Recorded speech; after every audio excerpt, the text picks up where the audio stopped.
எப்பவுமே என் வாழ்க்கையில நீ குறுக்க வரவே கூடாது. ஐயோ, உங்க வழியில நான் என்ன குறுக்க வர்றேன்? நீங்க இந்த வழியில போனா நான் அந்த வழியில போறேன். என்ன பொழைச்சுக்குவேன், இல்லன்னா உயிர் போயிருந்தா.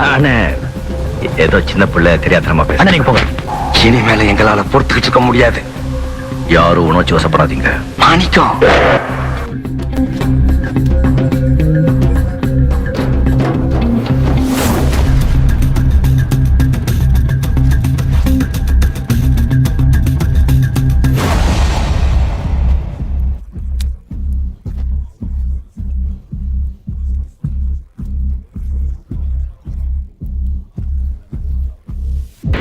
இன்னொரு தடவை இந்த பக்கம் நான் உன்னை பார்த்த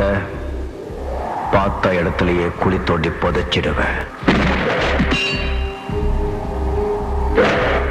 நான் ஒரு தடவை சொன்னா 100 தடவை சொன்ன மாதிரி.